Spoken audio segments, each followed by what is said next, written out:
Ladies and gentlemen, welcome to Development Discourse, where we ideate for Africa's development. My name is Patrick Okigbo. Principal partner and founder at Next Year. Next Year is a multi-competency advisory and investments firm that's focused on addressing Africa's most complex development challenges. Today's episode is on the political economy of innovation, why good ideas struggle, and how Africa can build systems that work. You see, innovation is not scarce in sub-Saharan Africa. Indeed, Africa needs to innovate to scale several obstacles that color our daily existence. Mobile payments have transformed finance, medical verification systems have protected patients. Biometric identity systems are reshaping governance. Several of these innovations are native to the continent. Yet, the World Intellectual Property Organization's Global Innovation Index tells a sobering story. Most African economies remain in the lower tiers of global innovation performance. For keen observers, this issue is not creativity. That's not the issue. The issue is really a conversion problem. Between invention and influence lies a dense architecture of rules, standards, bodies, certification regimes, procurement frameworks, risk models, and compliance systems that determine which ideas can scale, which attract capital, and which shape markets beyond national borders. Today, I'm delighted to be joined by Bright Simons, one of Africa's leading thinkers, social innovators, technologist, and entrepreneur, best known for his pioneering tech solution to combat counterfeiting in public health, supply chains, and development. As founder and president of Pedigree, he leads a social enterprise spanning 3 continents, partnering with governments, Fortune 500 companies, and grassroots groups to deploy innovative technologies. He also serves as honorary vice president and really former vice president for research at the Imani Center for Policy and Education, a top African think tank, where he drives evidence-based work on governance, anti-corruption, and policy. Bright is a prolific writer, you should check him out, and commentator for Harvard Business Review, Quartz, BBC. He advises global bodies and has held roles with the World Economic Forum, Care International, and others. Recent highlights include co-chair of the WEF Global Development Council and recognition in New Africa Magazine's 100 Most Influential Africans for 2025. His accolades are long.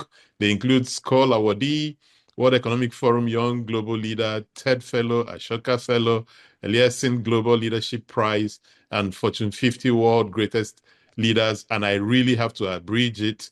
Bright, welcome to Development Discourse. Thank you very much for having me, Patrick. It's an honor and a pleasure. Fantastic. Maybe we start with, just how do we turn innovation to institutions? And Danny Roderick, reminds us that development is fundamentally about structural transformation, like moving resources from just from resources into higher productivity activities. Africa produces innovation, as you know, but it doesn't lead much to transformation. What do you believe is the real bottleneck here? Is it the absence of entrepreneurial talent, as most development literature will want us to believe? Or is it about institutionalization? What is the big challenge that we are dealing with here? Yes, thank you, Patrick. So you asked us to, contemplate this issue of how you institutionalize innovation. So Yes. It's not a scattered phenomenon. Some smart person in, someone in Ibadan comes up with something that clearly demonstrates very advanced intelligence. And we see that and we are all, pleased about it. We are excited about it. But as you rightly pointed out, it doesn't seem to filter through into Nigeria's transformative capabilities over time. and you go around, it looks as if we don't solve our problems. And if Exactly. innovation is anything at all, innovation is about solving problems. So everybody I meet in the world says, Nigerians are the most creative people they've ever met. Nigerians are the most skilled people they've ever met. And yet somehow when you are in Nigeria, you are in Ghana, you are in Kenya, you have a sense as if, our problems are not being solved. And it's exactly what you've identified. This move from abundant, scattered phenomenon of, inventiveness, ingenuity, to innovation, which is a system which reproduces and reproducibly regenerates capability. So you do it consistently when it's needed at the scale at which it's needed. So that's the difference, right? You can have something that is scattered, but it's not scalable.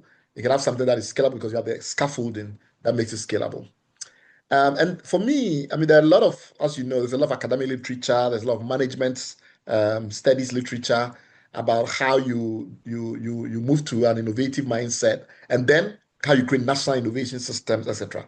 I'm just going to focus on a very specific issue that I think perhaps account for the significant majority of the reasons why we kind of struggle to convert our individual ingenuity into national and communal innovations. And it's the issue of intermediaries, but a particular kind of intermediary, which I call a transmediary. And this is both individuals and institutions. And, when you think hard about it, it leads to this outcome that I call fractal simplicity. When you have enough intermediaries and transmediaries in the ecosystem, you have fractal simplicity. And simplicity is a very important element in scaling. Things that are complex struggle to scale, except if you have what I call fractal simplicity. So what I mean by that is pretty simple. Most startups and problem-solving organizations and individuals I've met in Africa are doing too much. That is actually the simple problem. They are trying to own the responsibility for outcomes across too many chains within a particular problem chain. So essentially, if you think of the average African entrepreneur, they are trying to own the customer all the time. They are trying to own the business model all the time. And in between their own business engine and the customer need, all the intermediary steps typically have to be carried on their own shoulders. And my argument is that it doesn't matter how brilliant you are, it doesn't matter how ingenious you are, that will burn you out.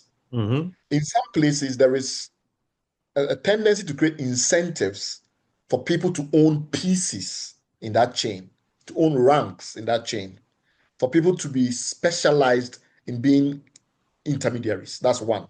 And then secondly, for people that spend all their time concerned about the relational architecture, how people are connecting, and somehow the incentives are there for them to do that. So a practical example would be, when we started building these fintech solutions, and you probably pointed out we did mobile money. Mobile money was simple because, a telco sits there, and a telco has your airtime, it has an agent network, you're able to give money to the agent's network, and more or less the telco can own most of the links in the chain. And they can deploy a mobile money solution to you. And your use case is extremely simple. You move one thing from A to B. As soon as it got to the point where we had to build on top of that into more complex financial solutions in areas like social credit, in areas like insurance, etc., if you've paid attention to the numbers, we've declined dramatically in our fintech leadership in the world. So our fintech leadership in the world could not translate from mobile money to other forms of digital finance because most African innovators in the digital financial services space are overburdened. They don't have enough. Why is that? Why is that peculiar to our system? Part of that is due primarily to trust. Trust is a very complicated thing to unravel. But when you grow up in an environment in which you tend to have there's a lot of return to ultra rationalism. Your mother, everybody kind of tells you to be super alert and vigilant, and everybody's out to cheat you. You do over time develop a certain mindset around trust, some of which is embedded in the political environment in which we operate as well. So a lot of African entrepreneurs have operated in an environment in which the state is largely predatory. It's not there to facilitate, where the institutions that finance you are not in the same, they don't have the same skin in the game as you are. Which is why when venture capital emerged, it was a primarily foreign thing. I don't know if you noticed, but most of Mm-hmm. the venture capital that went into business and technology investment in Africa were primarily run by foreigners, including Mm-hmm. foreigners who had come to Africa. The reason being that for a very long time, capital has been antagonistic to entrepreneurship. Think of all the friends you have in business who are constantly fighting banks. The mindset is not that we are in it together, we are strategic partners, and we are going to conquer. It's very much you are out to take the money and do something other than what you told us you're going to use the money for. And there's Mm-hmm. this constant, I don't know how to put it, but constant tangoing around Mm. whether or not we are in the same game at all. So I think trust is a big problem. The financial system does not engender trust in entrepreneurs. The political system, the policy environment does not engender trust in entrepreneurs. There's this constant feeling that someone is out to get you, and this is not really your competitors. I'm talking about the enabling ecosystem. It seems as if you are fighting everyone. There's constant chess play. And I think that is an ultra rationalist mindset, which has made it very difficult for you to cooperate and collaborate. So the collaboration mechanisms are too weak, they are not sufficiently rigorous. People don't invest in innovating around collaboration.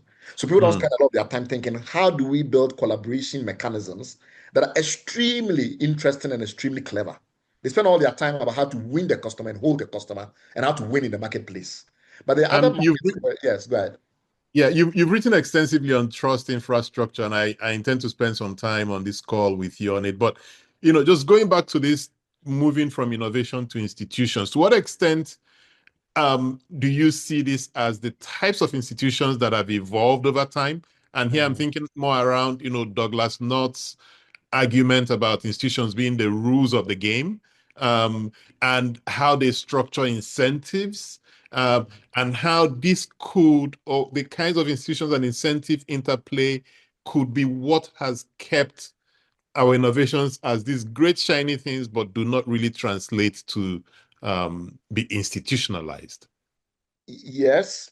So the institutional theory of economics is very interesting. And this idea that some institutions tend to become predatory is very well understood. A number of people have won Nobel prizes on the top of Uh-huh. that Hmm. literature. So I don't deny its importance. I just don't want us to get stuck in a much bigger debate than we have time for. I think Mm. within that corpus of ideas, the issue around who invests in building trust is the most critical one for us to take away. Mm. An ultra-rationalist setting where everybody focuses on the end game. How do I win? And all their partnerships are around the last mile, crossing the winning barrier. So they are focused on how do I sell more? How do I grow faster? And only those things concern them. You need other people to be focused on building the relational architecture, how we connect, how we do business together. What are the incentives for me to trust you? Building escrow solutions. My view is that today, not enough Africans invest in this. And the sharpest, the strongest, the smartest Africans are not sufficiently invested in the relational architecture of things, how the connectivity among the solutions that currently exist, the connectivity among the organizations that currently exist, removing the frictions and the bottlenecks from the architecture. You Mm. need enough smart people to want to do that, as you need smart people to want to build power plants, to want to build institutions. And in my own world of political economy, I see that we have a lot more people in politics than in policy for the same reason. A lot more people want the end game. They want to be the one that are in power. They want to be the one that can sign checks and contracts. They want to be the one that can authorize for things to be done. And those of us in policy who are constantly concerned about the system and whether or not this particular thing will lead to an outcome, we are an endangered species in an Mm. African setting. And in fact, after 20 years of combining policy with technology work and innovation and entrepreneurship, and doing all of it in a mix, I've come to the conclusion that our big problem is primarily the split between politics and policy because it colors everything downstream. So what you're seeing on the screen is my reduction of a national system of norms. Norms being, the rules that you mentioned. So you think of the institutions as themselves manifestation of the norms, because you rightly pointed out that then the institutions are the rules of the game. So the rules of the game are essentially the norms, what we do and what we don't do, how we do it and how we don't do it. So those rules, those underlying norms in every society, how they are organized into what in Nigeria you call the polity, is what I've simplified on the screen. It starts off with politics being at the apex, and it should be. I mean, it's about power and its distribution. But then politics only addresses the question of the what. What should we do? What kind of society should Nigeria be? How do we balance Christian and Muslim influence in Nigeria, the Nigerian state? How should Nigeria relate to other governments? In what faction should the Nigerian government be managed? Is federalism better than increased decentralizing? All these are what questions, and we spend a lot of time on them. Who should be in power? What should they do? All of these are political questions. Policy is about the how. Whatever you decide at the political level, somehow you have to translate it into the how. And then when you've translated it into the how, that should tell you whether or not the whats are sensible. If you come up with a what that doesn't make sense because it's not being implemented, etc., in a properly functioning system, that should feed back to you to say you should change the nature of the whats. You should choose better. It is when we are very sure after this back and forth between the law, policy, and politics that we really know what we are about in terms of what we want and how we want to do it.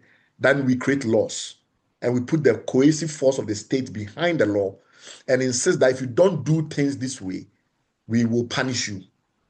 And then once we've done that for many, many years or whatever, and we've kind of distilled, strongly into a certain crystal, what it is that the society is about, we build constitutions and we try and keep the constitution as stable as possible. And then if the constitution is not working for us, like it got to the point in Reich Germany, it became clear that the Nazi model of constitutionalism was bad for them. You go back and create a new republic, and you start with politics again, asking the why, the what questions, and then policy with the how questions. To me, that is the most simplified, but in my view, the most penetrative way of looking at a society that's organized around rules and norms. And then you move on to this thing, which I think is at the core of the problem when it comes to the institutional dynamic. And that is that in every society, there's a difference between policy accountability and political accountability, which most people misunderstand. They think it's just one kind of accountability. So political accountability is around the whats. So who gets to speak? Who gets to contribute and say what they want to see about it? So that's why free speech comes in. Who get to say what they want about in terms of how the society should be organized? That's where freedom of association comes in. These are all whats.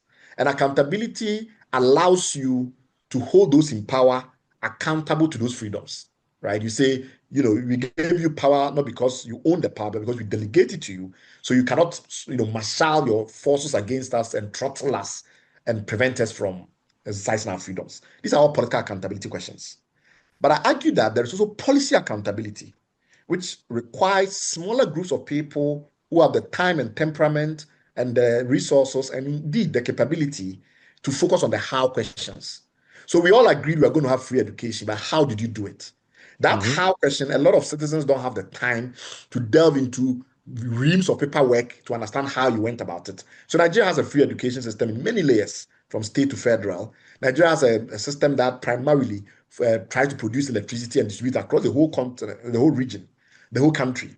It has all those whats, and they've been policies that have been generated that are supposed to be account for the how.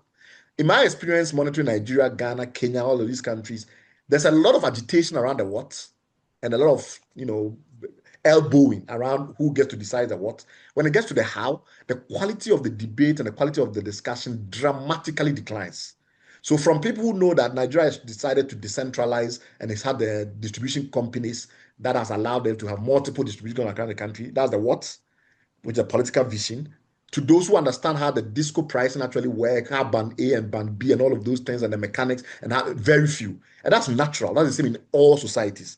The difference is that you need a critical mass of people that understand the policy issues around the house so that they can have political effect. Because if they don't have political effect, the politicians will not listen to them. And so what you have in a country where you have very high political accountability, but low political accountability, you get a technocratic authoritarian state, which is similar to Singapore in the 1990s. Many parts of China is still very much like that. And then you have the learning democracies in Scandinavia, in South Korea, where you have a lot of political accountability. Presidents can be kicked out of office and jailed in South Korea. But you also have a lot of policy accountability. The way you design your policy around chips, etc. You have a lot of people reading them, querying you, etc. The difference is that, and this is what most people don't realize, in China, you have more political policy accountability than in many democracies in the world because of the active think tank community, the party schools, the ideologues who constantly churn out information about policies. So if you're a minister and you don't know what you're about, you may not be politically accountable the same way that you are in Nigeria, but you are heavily policy accountable because people will critique the work you've done. So that creates learning society that are not necessarily democratic. That means that the democracy divide, to me, is a simplistic divide. You can have a democracy where there's no policy accountability, and you can have a non-democracy where there's a lot of policy accountability. I think countries like Ghana, Kenya, Nigeria, a lot of them fall into this bucket of what I call catonomic democracies, in the sense that in the democracies, they have political accountability, but not enough policy accountability. How does that then lead to the point that I made about institutions? It leads into this distinction between politics and policy in a way that most of us don't notice. Policy disaggregates and politics aggregates. What does that mean? Any political question is an amalgamation of many, many, many issues that politicians have simplified so they can have a conversation with us and get power. So when they say it's about unemployment, there's industrial policy in there, there's minimum wage setting policy, there's educational policy, because if you don't train people, they can't get jobs. There's so many things. They then compress it as unemployment and they build a political machine around it and they win power. When they get into power and they get into the policy level, that immediately disaggregates the unemployment problem to so many levels and layers. And the problem is that a lot of people at that moment then lose track. And they know that we somehow agree we're going to solve unemployment, but they are completely lost. And that lost situation creates what I call political dysphonia. It's a situation where there's a lot of talk. Why is there unemployment? There's a lot of agitation, but it does not translate into real signals for policymaking. It's a dysphonia. It's like you get, hoarse voices, static in the air. And fundamentally, that requires us to think hard about the knowledge infrastructure in our countries. Because without those, you don't build institutions that matter.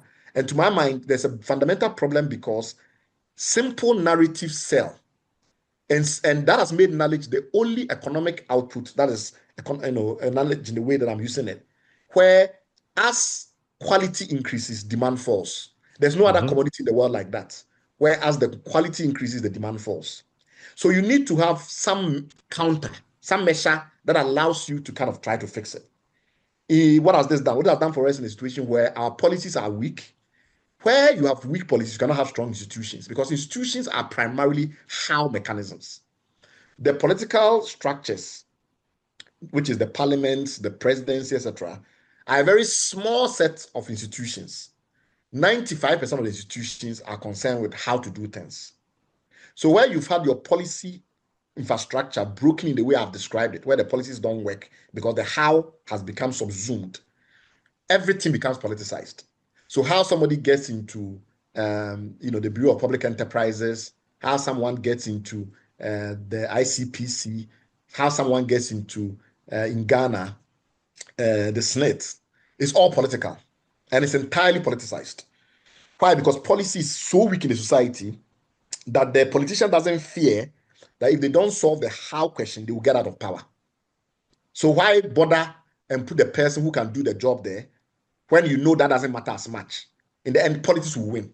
So why not invest in politics, which is mass mobilization, without any policy at all? So most of our politics in the continent, there's very little ideas content because you don't do policy. Nobody goes and votes for you because you as a minister, when you were there, you came up with 3 policies that I remember. We vote for you because you mobilize effectively. And that leads to weak institutions, which then makes it very hard when you have innovation to be able to develop the kind of innovations that can scale because you don't have support. And that also then leads to the predatory behavior. That means innovators and entrepreneurs don't trust who they should trust. So if you're in America or you're in South Korea, you have all these institutions that are designed to make you win in the global marketplace. If you're in Nigeria, you constantly are run away from the government. You are constantly hiding from the government. You're constantly hiding from banks. You're constantly hiding from incumbents. So large institutions in our part of the world are antagonistic to our fortunes, or at the very least, we seem to think they're antagonistic to our fortunes. How are you going to build trust in a complex ecosystem that delivers value when you are constantly feeling undermined? That is the problem we need to solve. And I found your paper on, the Catonomics, very interesting and quite impactful. I questioned whether Nigeria is a Catonomic or whether we're more a predatory autocracy, given what we're seeing with the quality of the elections, whether the people even have a voice at all. But not to get into that debate unless you have a very sharp response to that. My core question is, if you were to run a program, to prevent that breakdown between political accountability and policy accountability. If, for instance, you had a $10 million program over a 35-year period, what are the core levers you focus on, to ensure that there is no break between those two accountability chains? Well, I mean, I'll be biased because I'm already involved in a subset of this fight already. So I'm in the think tank community. So I'll Yeah. definitely invest more in elevating think tanks, but make them less dependent on current funding sources, which have constrained the ability to work on political economy. A lot of current funding sources focus on gender, focuses on youth, SMEs. These are all important things. But my view is that when I look at the big foundations around the world, when they're giving all these grants, I don't see any of them actually working on political economy of countries, Mm-hmm. right? The domestic level political economy. They're very, in fact, in some ways, they are now being discouraged from doing so. In places like Ghana, Kenya, Nigeria, there's an increasing tendency to advise against foreign-funded NGOs who interfere in policy. The problem, though, is that our own people don't fund it. Our rich people don't fund any work at all to hold the government accountable in a measurable way. So very, very much, I think there's a huge gap around institutions that do policy research, that do evaluation, monitoring, that kind of goes to the details. I think we have a huge gap between that whole ecosystem and the kind of political parties, trade unions, and more political oriented organizations. They are much more stronger, more visible, and to my mind, more successful. So we live in societies where the political structures are not as bad as we often make them to be. I think the average African democracy is probably superior to the average one in the Middle East or South Asia or elsewhere in many ways. I think we have, if you think of, African democracies like Kenya, Nigeria, Ghana, and the rest, we have fewer political prisoners, we have less torture, we have a lot of the things, we have more freer media, we have more of the things that it's very difficult to get elsewhere and the rest. So I don't think our problem is the politics as much, and that's why I'll disagree with you a little bit. I think our politics is not as bad as other places. Where we are really, really bad is the policy element. So I will invest more in the policy infrastructure. But then, as you rightly pointed out, that can seem like an ivory tower kind of approach if you don't Yeah. find a way to link it back to the politics. And that is where the challenge lies. I think media has a role to play. My friend Dele Ojolode and the rest tried, but I don't think they have enough resources to create media that attempts to it doesn't attempt to go mass market, to get everybody in Nigeria reading them, but to get enough that their voice will matter politically. And I think we don't have enough media that are focused on, rigorous house, but still reach enough people that the politicians worry about them. And I will invest in that as well. The other thing that I think is also kind of critical is that in this whole new digital world, where we are now fighting an epidemic of attention deficits, our Correct. young generation are in big trouble, right? Because you already have a Catonomic society where people don't focus on the how. People come in and they say, I want to do this. And the fight is over, who said he wants to do the bigger thing. And very little about what did you try last time? How did it work? What I call the national learning cycle. We tried this, it didn't work, and therefore we have to change the policy. And then the policy gives you a new insight and it's okay, I have to change the politics. That national learning cycle is broken. So in our kind of situation, if you add attention deficit to it with people scrolling on Twitter and TikTok, then you're in big trouble. And I feel that how we get the next generation to be excited about this is to reinvest back in things like drama clubs, or things that forces children to do things that requires them to pay attention for hours at a time. Sports, but not only one type of sports. Like we have in some countries where you have even the footballs and things that we used to enjoy as less and less. go to the richer parts of Ikoyi and things, and look at how many children are on the street playing football. Yep. So we have to go back to building, first being aware of the problem, that you need a society in which people are engaged in the detail. They are engaged about, they are members of environmental societies. They are members of media societies. They are members of society that require them to spend time on things and with other human beings. And then sports is one of them, obviously, drama, culture, arts, environmentalism, all of these things. And then say, how many of these are we embedding in the educational system, for instance?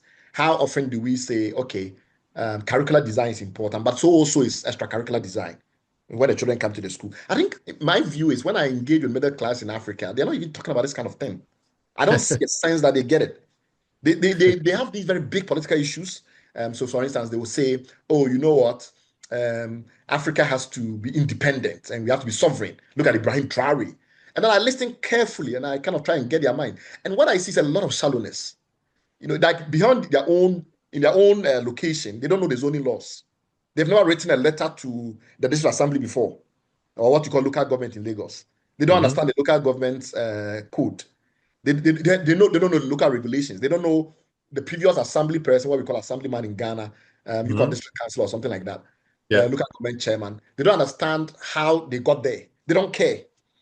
You can't run a society like that. And a lot of middle class people, elite people in Africa, have that nature.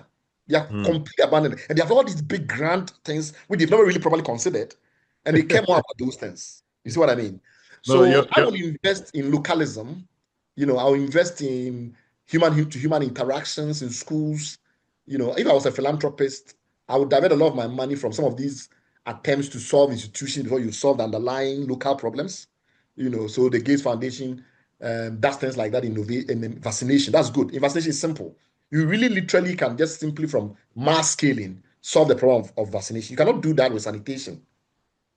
Sanitation is a very different problem. Housing is a very different problem. That's why the global foundations and the rest, they go to things like vaccination. And I don't blame them for it. There's a need and they should do it. But I think we shouldn't rely on $100 million from Gates Foundation to do vaccination in Nigeria. Nigeria is too rich and proud for that. So the real money, the real needs, I call it the paradox of essentialism. The real needs, which is building these cultural things and things, we find them non-essential. And then we define things like vaccination as essential, right? And then we get foreigners to come and pay for it because it's so essential. But the reason why we can't pay $100 million for a country that has 200 million people plus, is one of the richest in the continent, has some of the smartest in the continent, requires a foreign entity to pay for vaccinating its children when there's just a few millions of dollars, is because of this paradox of essentialism. If the really essential things don't look essential, but that is where the essentiality lies. Yeah. And there's just so much to unpack there in limited time. So let me, by the way, we've talked a bit about Catonomics. Can you define it? Because I think the root meaning of that word is also very important to the conversation we're having. Okay, so I will have used an African language, but we have too many of them, and it's very difficult to unpack them. It's not easy to do portmanteau words in our local languages that can circulate. So I was forced to go to the ancient Greek because I also didn't want to reward Eurocentric critics, or at least people who critique it for Eurocentrism. So at the very least, I didn't go for a word from the current European milieu. I went for an ancient Greek word, and we all know the ancient Greeks were heavily influenced by the ancient Egyptians. So at least we have a connection there. There's a connection. So it's two words. It's kata and nomos. Kata is an ancient Greek word that means scatter. So to shatter or to break, to fracture. And nomos is basically the set of normative institutions. So law, policy, all of these are primarily rules.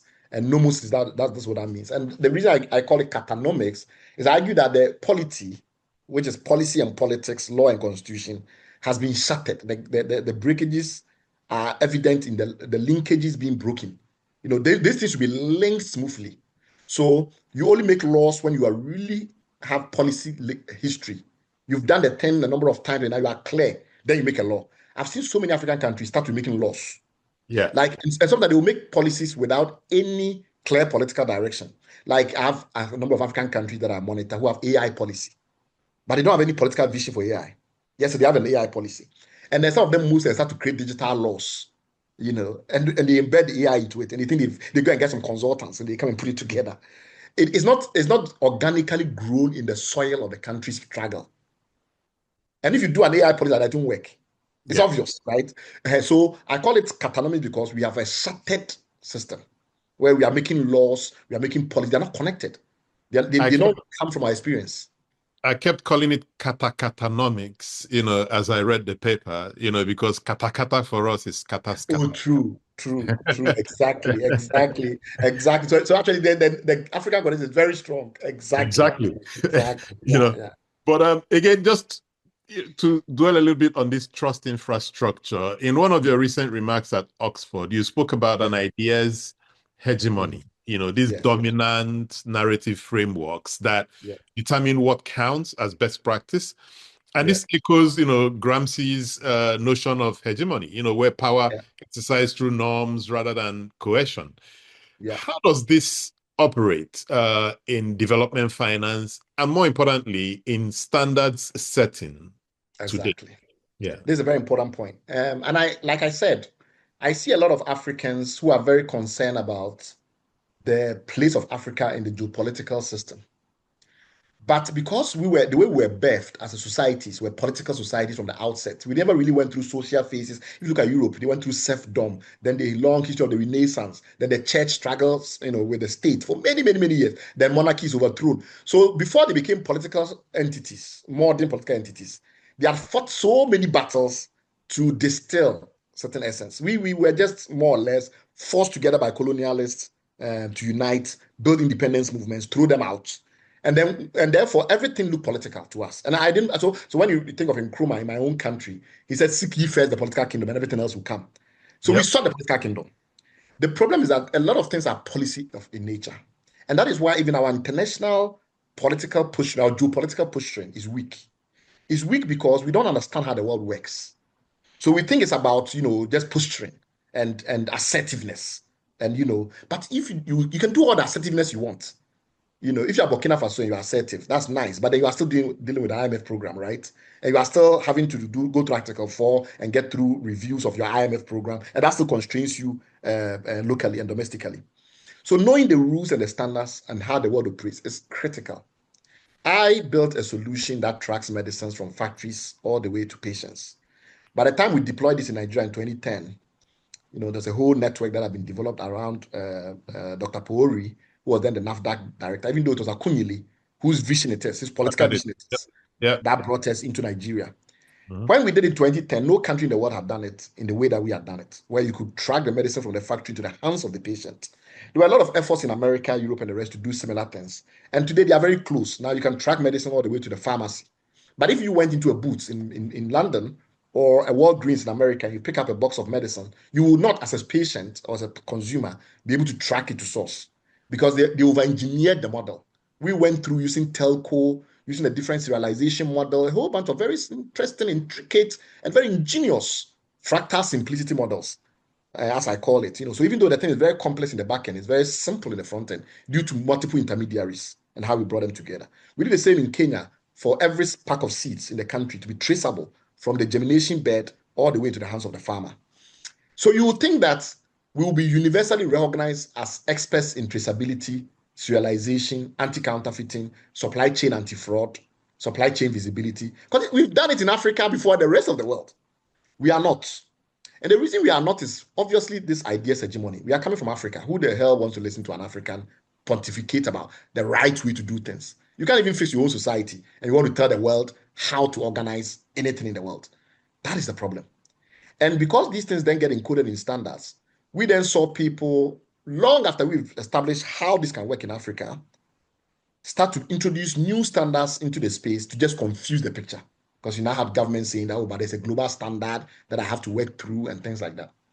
So what was started in Nigeria in 2010 is not even yet a continental standard. It's not even yet a Nigerian standard to think about it becoming a global standard. Why? Because we keep focusing so much on the what of the world, whether or not the world is fair, whether or not the world is equal, whether or not Africans are respected. These are all political questions. But the policy issues of how you get that respect, we don't pay attention. Recently, I was in a bit of a tiffle with the African Union because the African Union decided to endorse a world map that makes Africa looks bigger. and it's closer to Africa's real size in comparison with other continents. And Oh, we all know yeah. that there's some, yes, we all know that hundreds of years ago, there's a gentleman who came up with something called a Mercator projector in order to make it simpler, because the world is a globe, but on a flat surface, which is how we see maps, the globe has to be squashed to compensate for the fact that we are looking on a flat screen. So he came up with a way that mathematically makes adjustments. In the process, because Africa is in the equator, we are the part which is the biggest bulge. We have suffered the most compression, and that's made us smaller. So here you go into the politics and the policy, because the politics is that, when young students in Ukraine see a world map, they don't recognize how big Africa is, so they don't give us the respect we deserve, etc., etc. That's all political. It's all how we are seen, but it's primarily about what it is that we want the world to see us as. The policy is to understand what led to the Mercator projection in the first place, how it actually has an impact in technologies, how, if you made adjustments, what you give off, the trade-offs, all of that complexity. And I found that Africa had done none of that work. They didn't even realize that, the Mercator projector, if you replace it with the one that they were proposing, it has effects in terms of digital, because a lot of mapping has now moved to digital. So your Uber maps and things like that. And any adjustment that doesn't take into that account, they will just ignore it, because it doesn't technically solve their problem, right? Which is getting people from place A to place B, which is all about accuracy. So the only way you could have done what you wanted, which is to create promote a new map that makes the world see Africa for its true size, and at the same time solve the technical issues that arise when you change the nature of the map, is to have people who understand both issues very well, working together in collaborative fashion. And it's a how problem. It's a policy problem. If you can't think in terms of policy, everything seems to be simple. It's the same with this tendency to think that we have so many minerals in Africa when we've not even been doing the mapping. The average African country has mapping that is about 1 to 200,000 in resolution. The average country in Asia, in Latin America, is moving closer to 1 to 30,000 resolution. 5 to 8 times the quality of resolution of the data about minerals that you need to make decisions. We focus so much on the politics of it, right? Who owns the mineral? Who hold the minerals? We want to hold the mineral, but we haven't looked at the policy. Why you think that you don't hold the minerals? How do you do it? And that leads to situations where we don't do exploration mapping well. When we do exploration mapping well and we sign contracts, we don't do royalty management well. We don't do so many other things well. And in fact, we don't even look at the databases for the actual data, because if we did, we realized that rather than having too many minerals, our problem is that we don't have enough of the right minerals for our level of development, which is industrial minerals. We have a lot of gold, diamonds, platinum, but those are not the things that let you industrialize. What lets you industrialize? Iron, coal, tin, zinc. And when you look at the data, those are the minerals we lack the most. So if an African was to industrialize today, enough African countries, let's say 5 African countries, were to industrialize today to the level of, say, Malaysia, Africa will become a net importer of iron. Africa will become a net importer of coal. Africa will become a net importer of copper, etc. Those are policy issues, and they require a different mindset to engage. And I think we don't do enough of that, and that's a big problem for innovation. And there's a very important point you made in one of your papers, that the real discussion should not be when it comes to important minerals, should not be about the quantum of minerals we have or the machinery or any of that, but it's really about the digitization of that information. Can you help me unpack that, so I'm sure I understand the point you're making? So if you take first of all, when you say Africa is rich in minerals, you have to ask yourself which minerals. There's 5,000 minerals. Most of them are not even traded. They are just in the soil around you, and most of them are not that useful. Gravel, for instance. Nobody measures who has more gravel than the other person, or clay. These are all minerals. So you have to first start and say which minerals. So we normally go for the most economically important minerals, the ones that don't seem to be a bit more scarce and they are more traded. And when you do the math and you look at a lot of other lists around the world, you come to around 38. And then the next question you should ask yourself is, among those, which of them are most relevant to me, right? Because what is the stage of development? If you're America, you care about rare earth metals, because rare earth metals are critical to your electronics industry, which is now the vanguard of transformation in many parts of the world. But rare earth metals collectively together is about $8 billion. They don't do anything for anybody. That's far less than Nigeria gets in oil, right? It's maybe what, 1/8 or something of what you get from selling oil. So rare earth, if you had all the rare earth metals in the world in Nigeria, it wouldn't make a difference in Nigeria. But it makes a lot of difference in America because they use that small quantity to as the bottleneck remover for massive industries. So when you are thinking about it, your next step is to think, what are the minerals that are critical to me? What do we want in Africa? And what we want is industrialization. So for us, it's bulk minerals. Eventually, that's going to be the decision maker. Bauxite, iron, big, those that are used in large volumes, billions of tons. Then you try and figure out of those minerals, how much do you have? And you use the best data available. That's where the problem starts. The best data available in Africa is not very good.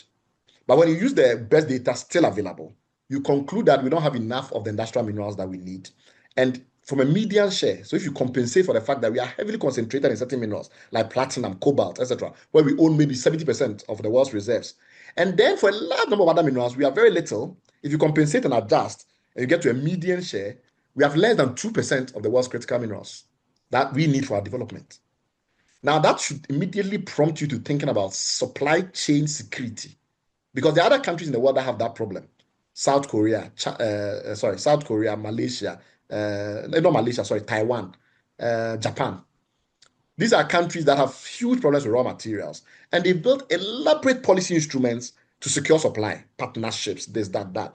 But because we are not really thinking in terms of, the data and the how, the policy, we don't even have supply chain policies around minerals because we think we'll never have an issue because we are so rich. So that is what I was trying to alert people to, that when it comes to industrialization, we have a problem with minerals. And it's about time we start to focus our minds on how we get those minerals. And my sense is that that's where the politics clash emerges. We have a tendency not to look at the house and a tendency to over focus on politics. And as I've said, knowledge is the only thing that when it increases in quality, demand falls. So there's an inverse between quality knowledge, which is when you have done a lot of research, taking your time to look at the numbers and all of those and presented it, and comfortable narratives like, oh, you know what, our leaders are thieves, and that's the only reason we have the minerals. Just kick out the thieves, and then everything will be fine. No, everything will not be fine. You will still have to go through a very elaborate process of addressing things like I've just described through policy. Yeah. Let's stay on industrialization for a minute. And I'm sure you know Hajun Chang's work and how he argues that latecomers must build capabilities deliberately, even if earlier industrial revolutions were missed. So he says Africa missed the first three, and how are we going to play in this fourth industrial revolution? Now, given automation, global value chains, concentration, and just tightening World Trade Organization era policies, what do you see as the realistic, feasible pathway for Africa's industrial policy today? So let's tie the pieces up well so that everybody is kind of following us. First of all, we've established that innovation is not one kind of innovation. There's product innovation type that people are aware of, like building a new LLM that becomes ChatGPT. There's also institutional innovation, which is building new institutions with new intermediaries that do more than if you just left the institution the way they were. We've also established that without trust, it's very hard to build new forms of institutional mechanisms that are more productive and allow innovation. So this is how we've landed. And then we've come up with this view that the lack of policy emphasis and primacy in Africa and the excessive politicization. I'm not saying politics is not important. I'm just saying that politics is 55%. There is the other 45% that we've ignored in Africa. And that has led to weak institutions because they are not well thought through to solve problems. Politics is all about the how.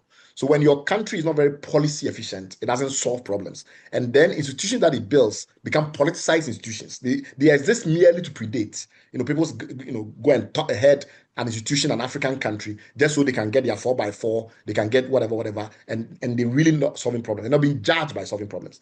And now you're asking, how do we translate that into the world of industrialization? And I agree with your initial analysis by saying that, Danny Roderick's arguments are very interesting. And Danny Roderick's argument, the key one that I want us to discuss, because a very broad fellow, and he taught me actually. But one of the areas that I think is very important is this issue around understanding the missing gaps between the old kinds of industrialization and the new industrialization. So that's very important. So I want to simplify it as much as I can. There's this one around how you build your capabilities. And as your capabilities increase, the kind of industrialization you can have. So as a country, you have to look at your capabilities. But there, the person that I think has done the most to simplify it for me is Haussmann. So this, what capabilities do you have as a country, and where can you industrialize? I think Roderick is sound, but it's too complex. So I'll use Haussmann's model around how you compare it. And the way that he looks at it is where I have a problem with Hatun Jan and others. Hajun Hajun Chan. Chan Yeah. and others. I think Chan is right about some of the levers that he mentions, and I'll get into that in a minute. But let's first of all focus on this idea of adjacent capabilities. Adjacent capabilities simply means that if you are Ghana and you do gold and you do cocoa, your next step is not immediately to think about refining cocoa and refining gold. Because what you are refining cocoa into and what you are refining gold into matters. In cocoa, if you refine it into chocolate, which is what we want to get into, we find very quickly that we can't build a big enough chocolate industry. Why? Because there's nothing about our culture that makes us a chocolate people. You go to Germany, you go to Switzerland, you go to France, they have hundreds and hundreds of years of confectionery experience. That's their life. Turning sugar into complex things, in toffees, in candies, in dessert. We don't even have a dessert culture. You go to an African country, and in a few places, they may have fruits after meals, but it's not really an African thing. So we really never mastered sugar and sweet things. It's never been our strength. We are spicy people. We are masters of spice, masters of pepper and all things spicy. So you try and build a chocolate industry. It's not surprising that no African countries have been able, despite having a lot of cocoa, 70 to maybe 90% of the world tradable cocoa may come from our part of the world, but we still don't have a chocolate industry because there's no real link between cocoa and chocolate. It's not an adjacent capability. Cocoa is in the realm of agriculture, particularly subsistence basic agriculture. Chocolate is in the realm of confectionery. It's in the area of dairy. So societies that have had a lot of milk experience for thousands of years, like Scandinavia and Switzerland and things like that, they understand how to make milky products. If you try and move into chocolate, you will struggle. Of course, some things you can bring over, like the talent to make the chocolate. But the branding elements, sometimes you can't because it's very tacit. It's very culturally embedded. So even when you create very good chocolate, somebody who is marketing it in Switzerland, that's better than you. Mm-hmm. And what has happened to a lot of African countries that have tried to do processing is they move into an intermediate stage of processing. That's very interesting. It's widely discarded. But they move into making cocoa powder and cocoa butter. The problem with cocoa butter and cocoa powder is that sometimes the net margin on them are lower than just doing raw cocoa. So I know of a lot of chocolate companies, cocoa processing companies in Africa that are bankrupt and they are working on stilts because the global capacity for refining cocoa is in a bit of a glut. The same is true in the area of gold refining. The biggest gold refiners in the world are somewhere in Australia. Some of them make a margin of 0.1%. I wager that no African business person is profitable in a business with a 1% margin. That's not how we do business. We do our 25% business, 30%. That's how we like our business. Yeah. So when you go and try and force gold refining in an African context, you are joking. But the question is jewelry your next stop? Do you have holography as in your DNA? Because the Swiss have DNA, holography in their DNA. They have 200 years of making very, very precise watches. That, for them, that is one of the reasons why they can import your gold, make Swiss watches, and get 300 times the value. That's why. Because for them, it's not about the raw material. It's about the capability to turn precision engineering into jewelry that pays a lot of money, which is Swiss watches. So it's adjacent capabilities. So the question is, understand your capabilities very well and ask yourself where you move. Because that makes more sense than what you have.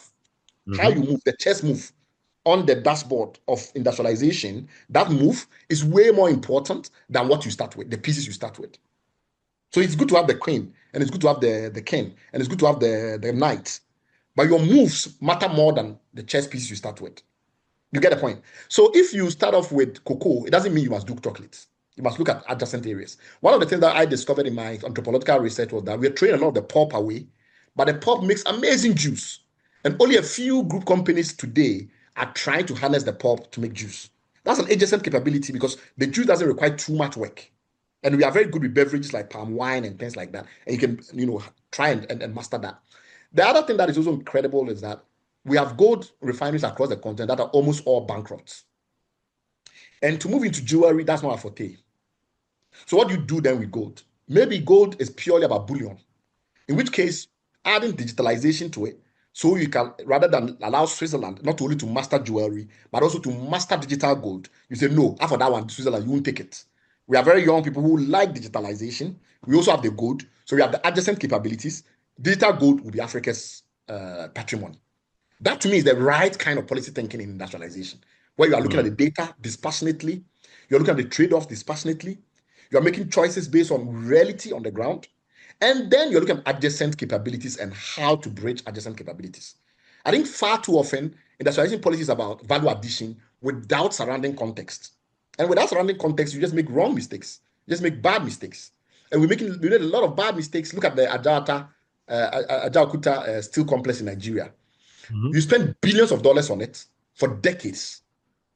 You can count on your two limbs how many millions of tons of steel you've generated from Ajaokuta. It has never worked in Nigeria. Why? Because your adjacent capabilities does not include cheap energy, and still requires cheap energy. There is some literature that suggests, and here I'm going back to your point now about Chan and others who disagree with this logic. There's some literature that suggests that adjacent capabilities can be conjured, that there's no fixed thing as comparative advantage in the rest of it. I think adjacent capabilities is different from comparative advantage. I agree with them when they say that there's no such thing as comparative advantage made out of the box, and you can create your comparative advantage. But you cannot create your capabilities overnight. It takes time to build your capabilities. And then the question is, why you are building capabilities? Why don't you start with the ones you have, the capabilities you have, right? Why don't you measure that as you build the others? Secondly, I also think Chan makes a big mistake around the story of how Europe industrialized versus what he calls kicking away the ladder. His view is that as Europe was industrializing, it was hugely focused on state capacity, use things like tariffs, use things like protectionism of infant industries. And then when Europe now had industrialized, many, many years later, they came back to the IMF and the World Bank and told African countries to abandon all those policies and move on. I think that's a somewhat simplistic framing of what has actually happened. Yeah. What has actually happened over years is that we tried all the things that he's talking about. We tried all the infant industry subsidization. In Ghana, we nationalized all the mines. The minimum any mine can have in terms of foreign ownership was 45%. And then we ended up saying even that was too much. And we took control of almost all the gold mines. We nationalized all the minerals. By the 90s, we were begging for people to come for them. Why? Because we did not invest in management capabilities. We did not do anything that grew capabilities around how to manage mines. We did not invest in technology for mining. Maybe we could not, but we didn't even have the partnerships, the global partnerships to have mining technology. So we ended up having to import all the inputs. Today, one of the biggest things you need in rock ore mining is iron balls, literal iron balls, like iron balls that you use in the crusher to grind the rock. Ghana imports almost all of it.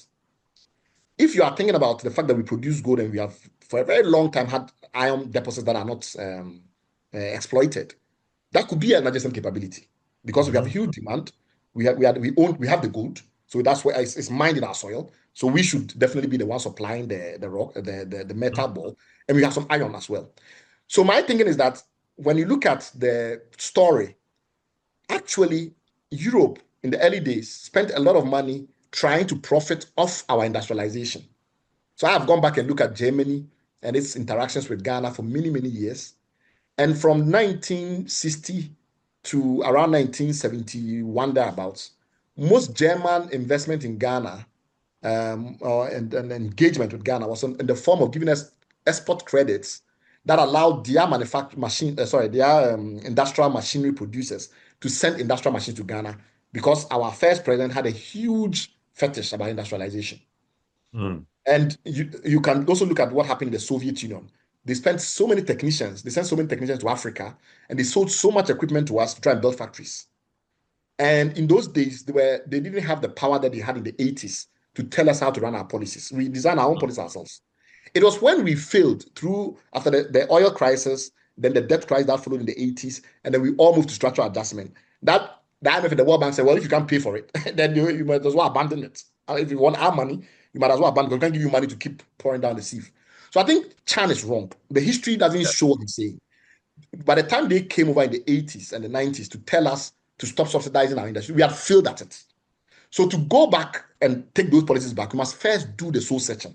How did the early industrialization that led to Tema? People don't know this, but Tema, when Tema was being built as an industrial hub, Sajifo Dr. Kwame Nkrumah could not find the right policy people in Ghana. He didn't trust them. So he brought a Greek strategist who designed the entire TEBA system, as well as the industrial policy, the development plans, and their integration. That tells you something very important. From the outset, we had a huge deficit in cultural and capability terms to produce our own policies. And we borrowed rapidly to try and industrialize. We borrowed from the Soviet Union. We borrowed in terms of technicians. We borrowed money to buy machines. And in fact, there was a long fight between Dr. Kwame Nkrumah's government and Eastern Germany, because Eastern Germany just wanted to sell the equipment without having any responsibility for setting up the factories and running them. And Osajefo and his government was like, no, I don't trust that we can do it ourselves. Come and manage them. So if you don't do that, then we'll go to West Germany. These are all in the archives. People have not seen them. So what does that mean? It means that our industrial policy filtered for lack of local capabilities. We didn't sequence it such that when you are moving to this industry, the capabilities are available, etc. And that's how we flopped. So if you want to go back to this logic that every country develops by subsidizing industry and things like that, we must first learn from our policy history and then come up with policies that really make sense today. Last point I will make is that in the new digital realm, I'm actually just finished an essay that I just shipped off to an editor about what people don't understand about the new digital situation and how it's going to transform industrialization. And I'll use AI as an example. A lot of AI, we know, is based on data, and the AI learns from the data. But if you are not generating the data of sufficient heterogeneity and quality, you can't have an AI that is robust. The AI is like converting Newtonian mechanics into Einsteinian manifolds. What do I mean by that? When you are setting it up in terms of the weights between the tokens and things like that, it's a very mechanical process, very mathematical. But once you've built it and effectively done so, it depends on the substrate, the richness of the data on which you are training it. So it moves from something that's mechanical and somewhat deterministic into something that you can't even predict where it's going to go. It becomes very Einsteinian in that regard, So you move from, the quantum mechanics to kind of cosmological implications. Now, that cosmological implications requires on rich data. Are we generating enough of that rich data? Are we doing the things that generate the rich data before you can train on it and can have the AI that's African sovereign AI? Because I hear a lot about African sovereign AI that then leads to industrialization. It's jumping. Once again, we are jumping too many steps without thinking about the intermediates. First, we must improve our overall digital infrastructure so we can generate the data. So essentially, people must do more heterogeneous and qualitatively complex tasks. Because when you do that and you document them and you generate artifacts, you then have data that is relevant to Africa, rich, complex, and likely to develop into models that are transformative. Sure. That's what we have done. And I think that the same issues in industrialization in the classical sense will affect us in the industrialization in the digital sense because of those gaps. Fantastic. And let me invite viewers to please put your questions in the Q&A tab, not in the comment sections. I can check the Q&A and raise the questions and give true attribution. And there's a question here from Emmanuel Baba Aduku. His question is, in ordering the polity, which comes first based on the four components: politics, policy, law, and constitution? I think you alluded to that and really answered that in your earlier presentation. But on the back of his question, I want to tag on, where does the chain break most often in African democracies? Is it between promises to design, or is it design to enforcement? Or is it when scandal does happen between scandal and constitutional learning? Where is the single highest leverage fix? Which point do we fix to make this chain from politics to constitution to work the best? This is a profound question. I haven't done the empirical work, so I'll be inflating my knowledge if I claim that I have precise answers. I think this is something that some PhD students need to grapple with. But from my experience, 20 years of experience doing advocacy, mostly in Ghana, but increasingly at Pan-African level, I think where we make the biggest mistake, to my mind, is the gap between politics and policy, not between policy and law. I think the policy and law piece doesn't, because I'm a policy activist, you see. In fact, as a policy activist, a domestic policy activist, I find out that international political activists are also a big problem in all of these things, which I'll come back to later. But in my experience, there is a lot of, because policy is somewhat easier to start off with than law, which requires some drafting and therefore requires a bit more precision. Africa is swimming with poorly thought through policies. All of them linked to political visions that are themselves not problematic. They are very sound. You go to a lot of African countries, the political vision they have is quite sound. Most countries.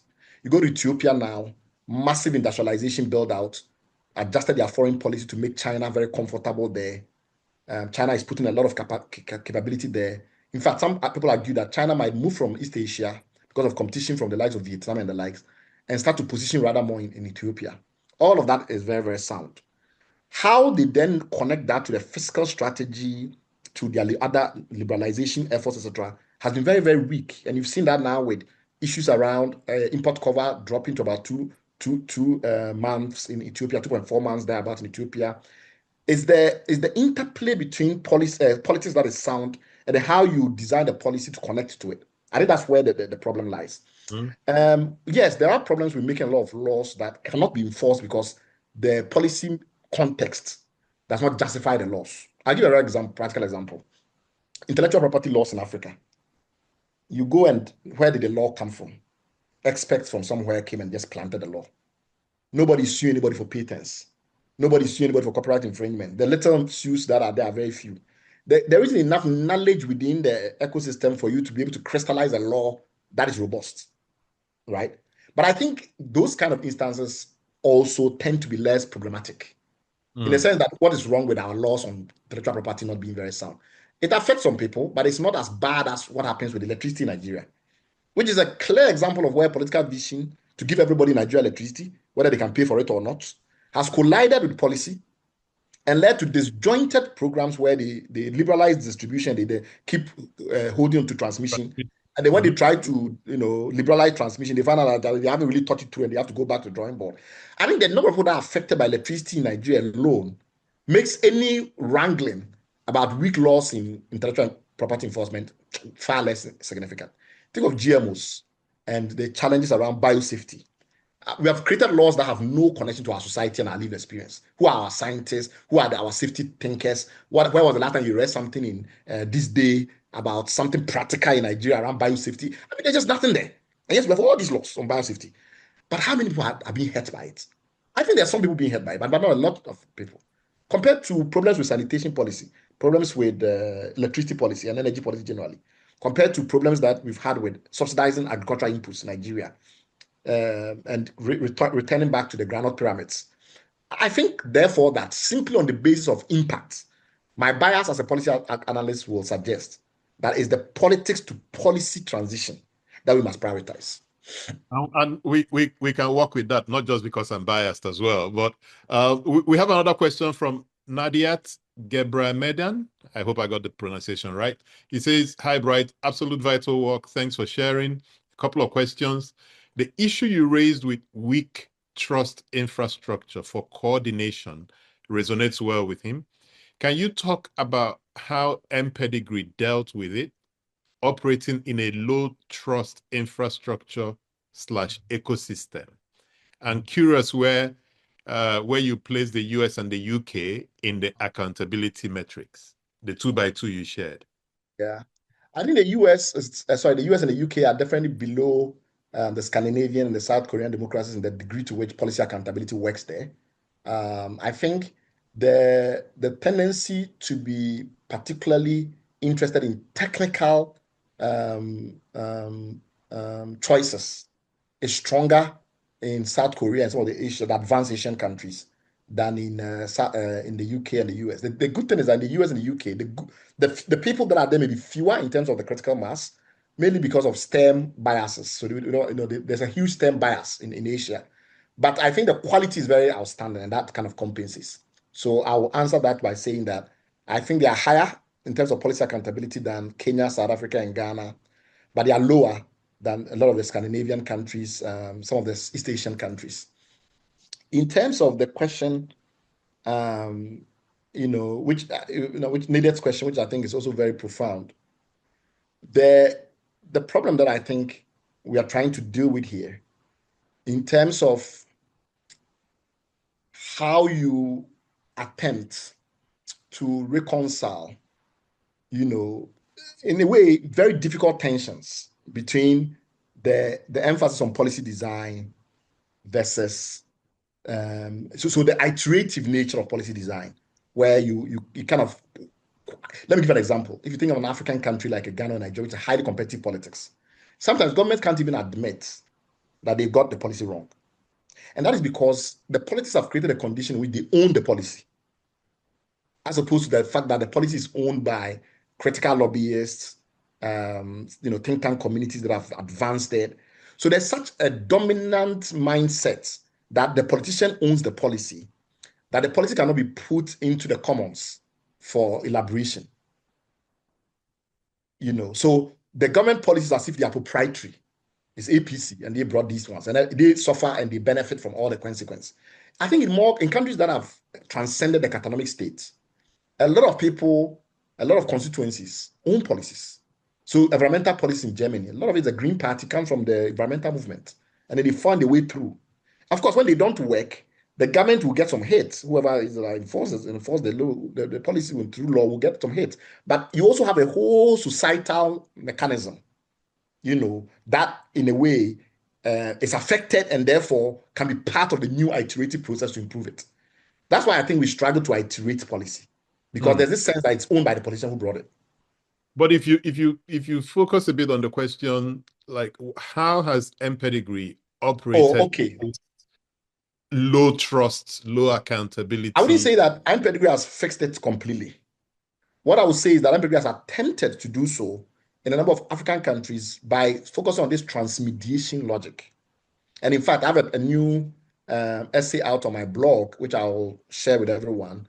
It argues that transmediation is why, even though China has outpaced the US in technology, the US still leads China military technology. Because whereas China could free ride on the transmediary ecosystem when it comes to civilian technology, confidentiality, secrecy, and other things prevent them from doing so in military technology.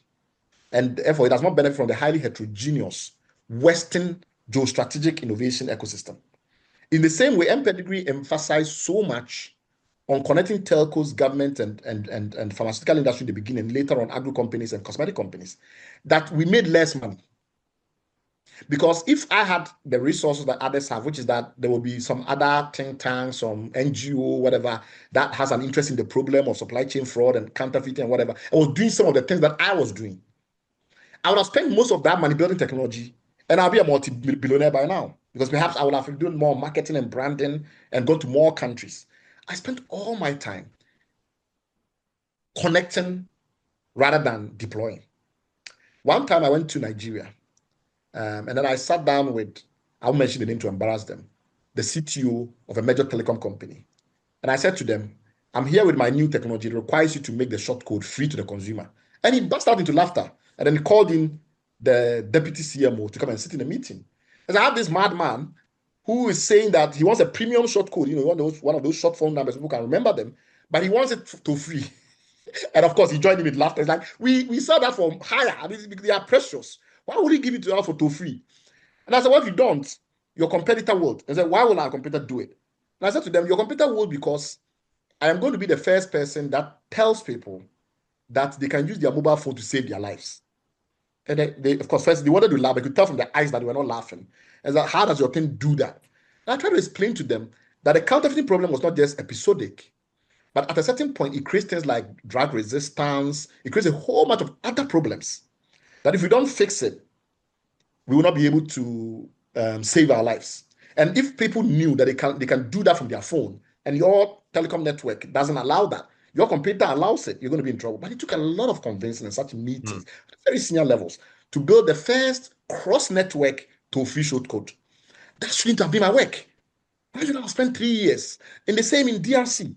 3 years just going around trying to resolve the issue because the government didn't even have, and most governments in Africa still don't have, a short code policy for nationally sensitive applications.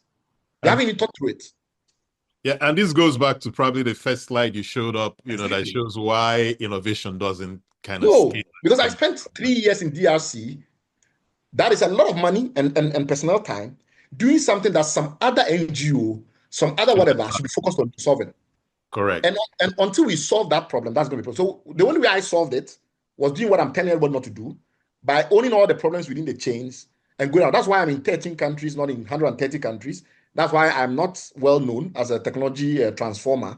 Even though some of the things that I did at that time with others, of course, Salon Branty, a whole bunch of other people, those things that we did had not been done, and in many places have still not been done. Even today, if you walk into a seed shop in Nigeria, you can't verify all seeds, even though we are working with the government to get that available to all farmers. But it's been too long. 2 decades is too long. And that is the reason why we're able to solve it. But it's not a right solution, is my view.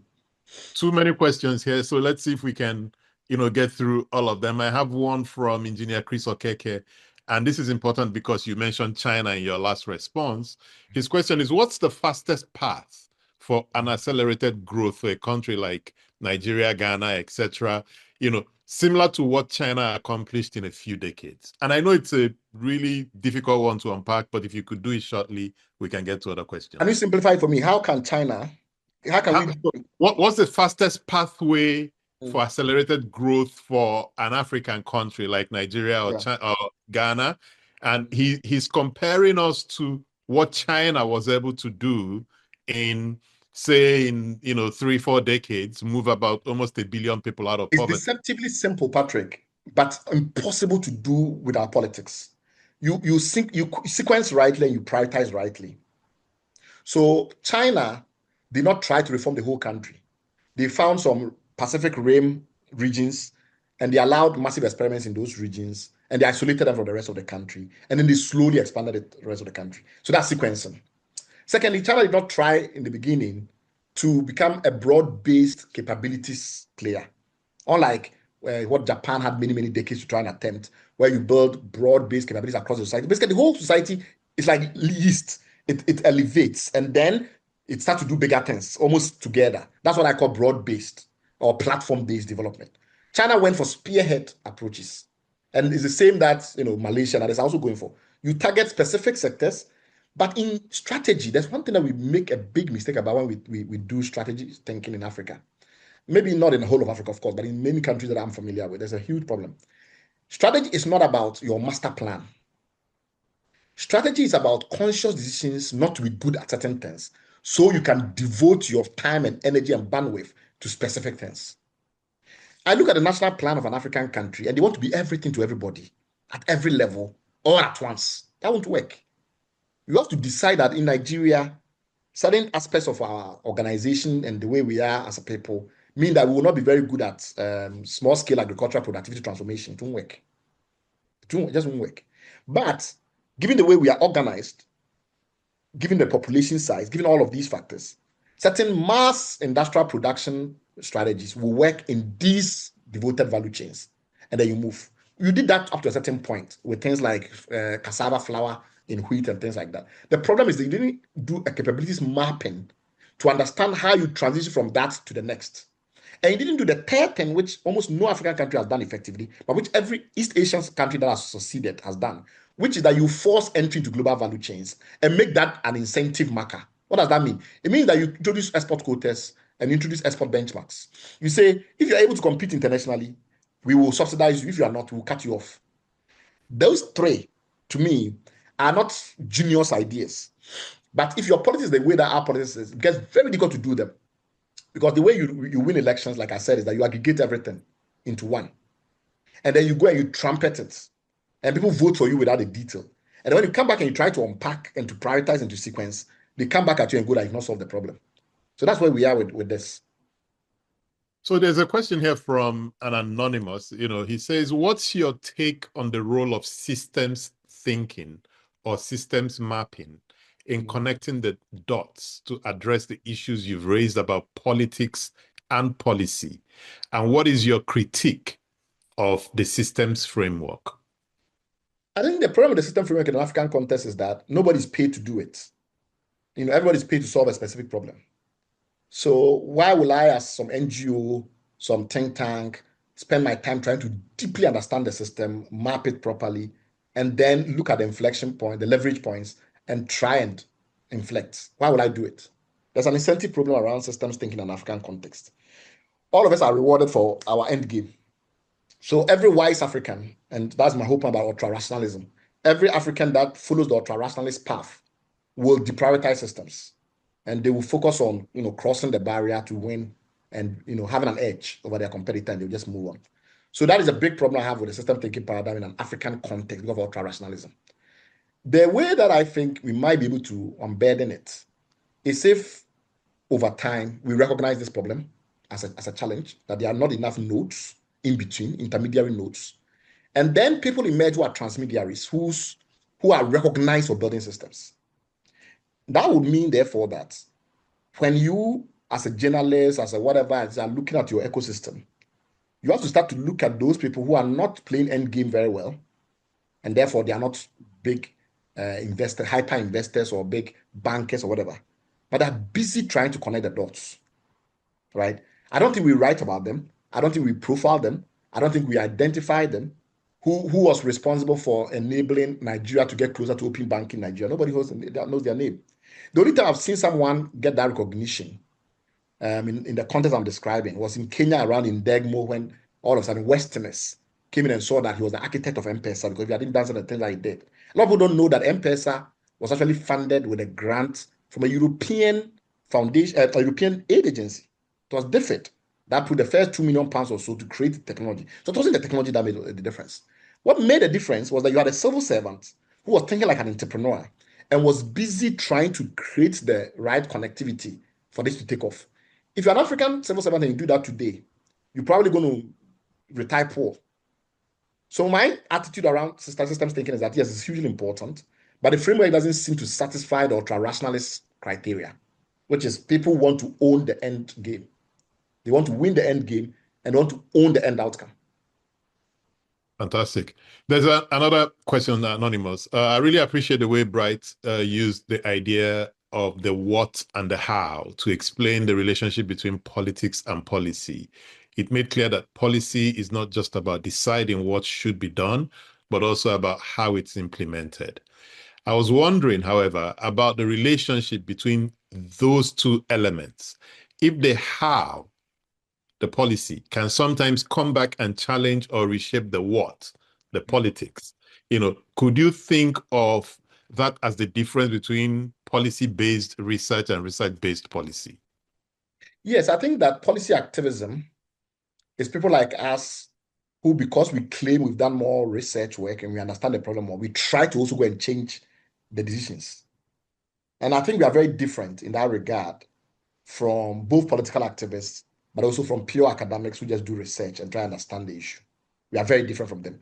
And I've actually, in recent months, come into very hostile contact with some Ghanaian academics because they just don't understand my style, right? Because they are just used to, you just describe your situation, you move on. But I will not just do that. I'll just go on social media. And I'm not even an academic, right? I'll go on social media and then try and then embarrass you and things like that, trying to force my way into decision making. So there's a huge difference between policy activism and that. But I also think there's a huge difference between international policy activism, domestic policy activism, international political activism, and domestic political activism. And some of the things we've seen with attempts to impose certain logics around debt relief, that don't work. So I, for instance, had a huge fight with global debt relief campaigners because we're fighting for debt relief, not recognizing that on our domestic front, a lot of the people that the government owes are domestic people. So where is that really going to come from? You're basically going to take money from one part of the society and give it to the government. And I kept trying to explain to them, and they weren't even grasping it, that the world has changed since 25 years ago, since 30 years ago. Now, a lot of our debt is owned to us in our own countries. So that's the situation where international policy activists that look at something from a policy point of view, but at a global point, a global standpoint, don't understand the policy nuances in a domestic setting. So some of those international policy activists, they cause problems, right? Because they use research that is very standardized, highly averaged, to try and deal with edge cases in countries like Ghana and Kenya, and they just don't apply. I have a question from Tunde Arogumati. Awesome presentation. How do new sustainable republics emerge organically from the ashes of the political enterprise and policy shipwrecks that Nigeria and most African nations represent in the 21st century? Yeah, I mean, this idea of, in Nigeria, you have this idea of a constitutional conference that people keep calling for because they see a need to completely redesign the republic. I think the problem is that is basically leaping from the last stage of my secular chain to the last two ends, right? You're trying to move from a legal republic Politics, yeah, to constitution. constitution now Yeah. redesign without having sufficiently done your diagnosis, right? There's a lot of call for complete constitutional transformation of Nigeria, but I don't see that there is some literature on which that is based and some analysis and some intellectual traditions on which that is based, but I don't see sufficient depth at many levels around how it's failed. I see a lot of descriptions of the failure, but I see the diagnosis of the failure. There are a few that date back to maybe 80 years, 50 years ago, around British colonials and the way they divided the north and the south of Nigeria. And they are very political descriptions. How this description, division between the north and the south in Nigeria has filtered into policy making, has fractured policy making in specific areas, in energy, in agriculture. I can't find it. And Patrick, if you try and find it, publish it. Because I can't find it. I just see the grand architectural issues. The way Nigeria was cobbled together doesn't add up. It doesn't add up. And because it doesn't add up, we need a grand constitutional conference to redesign Nigeria. And it sounds very intelligent, and I read them all the time. I'm like, I don't see the wellspring from which it comes. Where's the fountain? I don't see somebody who has been able to prove to me that the federal architecture, in a way that benefits the North, has these particular effects in agriculture, in the way subsidies are designed or whatever. I don't see it. I just don't see it. So, Bright, there's a paper you wrote on democracy, which I found, really intriguing, and I lifted a quote from it. If citizens keep seeing spectacle without learning, what prevents the slide from disappointment into legitimizing coups? Isn't that what we're seeing now with the rise of coups in our region, with the Afrobarometer data that shows that the young are not even averse to coups? Do you see democracies subsisting over time and getting us to the promised land? There are political factors that are overwhelming. So I've tried to say that politics is 55%, but there are instances where politics becomes 90%. Conflict situations becomes a very clear example. So when you get to a certain level in Somalia, policies and things like that are not very important. So in Somalia, for instance, telecom policy developed haphazardly. People just started building telecom systems because you don't have time for policy when you're in those kind of situations. So you have places in the Sahel where the security situation is now dire. You have these armed groups, some of which have emerged from the fallout from Libya, Syria, etc., etc. The failure of the Islamic State in the Middle East due to overwhelming Gulf and American power, and they've decided to come to weaker places. These are things that are purely political, in my view. And in those circumstances, it's not very easy to wiggle your way out through smart policy. But there are aspects of security policy, notwithstanding. So if you are Niger and you say, the French are this and that, and I bring the Russians, but you haven't thought through the payment of the Russians, that they charge you, right? They charge you. I think at one point I was looking at the math, and it was costing, was it $20,000 a soldier per month or something to bring a fully fledged Russian fighter? And you are paying your soldier $200 and you want to ship to a $20,000 per soldier, then what is the qualitative leap? Even if the average Russian is 5 times better than the average Nigerian soldier, the math still doesn't math up. So even with hard political contexts, where you are dealing with like conflict and war and peace, hard things. In the age, you always say that everything they do well is peace and security because it's a fundamental political organization. That's not really a good policy organization. And even there are security policy questions. So I think when we fail the security policy and then we go and bring in the Russians, and it fails, ultimately what would that happen is that even the coup that happened in Niger, which was predicated on the French failure, fails again. So what then do? Is it a string of coups? So my view of the coup situation is that They are a symptom of a fundamental problem, but they are not as profoundly diagnostic as some people suggest. If I've seen a lot of people suggest that maybe the democracy thing is not for us. And I say, well, but you have to break it down to its functioning mechanisms, its constituent parts, its house. How does democracy do things? So in a court system, what is the democratic equivalent? And then when you talk about your version, I just want to see how your version is superior. And I don't see that work. Even the selection mechanism, if you say democracy is not the right selection mechanism, what's your selection mechanism? There's Swaziland, which is an African, or now a Swatini. That's an African institutional setup.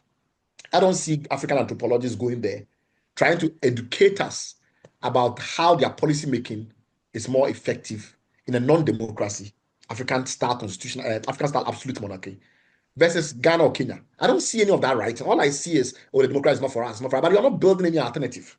So until somebody tells me how you choose a non-democracy, I don't take it serious, which is why we come to coups. Because coups is your only way of choosing a non-democracy. Mm. The problem is, if it doesn't lead to changes in policies that are different from a democracy, you come back to the same thing. So I want to see how in Burkina Faso, in Niger, and in Mali, how are they solving agriculture differently? And I don't want to see the what's. Of course, they say they want sovereign agriculture, they want sovereign medicine, they want sovereign everything. But I want to see the house. How does it differ from Ghana? How does it differ from Kenya? That's what I want to see. Sure. So my final question, Yeah. if you could alter one institutional lever over the next decade, 10 years, I mean, that's pretty long enough. What is it? And I mean, development literature talks about all kinds of things, bureaucratic reform, institutions, market credibility, regional integration, pick what if we could do one thing and do it right, and that one thing would then set off a chain reaction that would fix all the others. What do you think it should be? I will bank hard on digital public infrastructure. I'm beginning to move a lot of my research thinking into this idea of digital public infrastructure and how it operates. So, in essence, what I would do is taking any number of areas. I'll think of the digital public infrastructure, the DPI lever for that problem. And the reason I will is because a lot of people are going to move online, and that will create a new society online that behaves like somewhat differently. And some of the old underpinning nature of the physical society can be fixed there and then transported back. So a very good example is the work that I've done recently to try and show how we can incentivize exploration in minerals in Africa by simply making it possible for a company to just focus on collecting data and then building artificial intelligence models to interpret the data and make predictions about where the minerals will be found. And if you come to the country and rather than spend so much money running around, digging around, you use that data to minimize your cost and you find it. Then you pay royalties back to the company that designed the model. Makes a lot of sense. Yes, and to me, that kind of digital machinery can bypass some of the hiccups we have because it builds a whole new platform. So it's a bit like, think of it like an elevated hovercraft of policy making in the society. I'm not saying that it will be completely unhindered by our systems, but I think we should experiment with it. I'm also thinking that in the same area, if you think about laws, we should make most of our laws digitalized so that the young person just have to go to a site, ask a question, and it tells you exactly what to do. Yeah. So that I don't have to hire accountants and so if I want to know how much to pay for whatever, I just have to go to a place, ask a simple question the way that as a young person I'm used to asking. The Ask Rock on Twitter model. Then I ask the question and then the system just tells me this is what you have to do. And of course, there are going to be issues around artificial intelligence liability. But that is why I'm arguing that we need to do digital gazettes where the state says that if the code is auditable and it generates this output, so long as this output is what it is, whatever you find, you are entitled to follow it. Yeah. Until we change the code, whatever the output is law. So if the state loses money by having the default, the whatever, then fine. But then the incentive that citizens can audit the code. So if it's leading to detrimental outcomes for citizens, they will go and audit the code. I think we should start to look at some of those things because my sense is that by creating this hovercraft society where there's the type of public infrastructure supersedes what we know, some of the underlying levers, we can ignore them for a while and prioritize and get certain things right, and then report them back to society. That would be my one lever. Fantastic. And friends, that's it for this episode of the Political Economy of Innovation. the key takeaway for me is that if Africa is to shape the future of innovation and become, key leaders in the space, rather than just inhabiting it on borrowed terms, the work ahead is both institutional, political, and deeply structural. That is much harder than launching startups or, single innovations, but it's the work that Maybe great political endures. leaders, or even great political leaders. Yeah. And until next time, I'm Patrick Okigbo. Let's build a society we want to live in. Bright, it's been a pleasure. Thank you so much.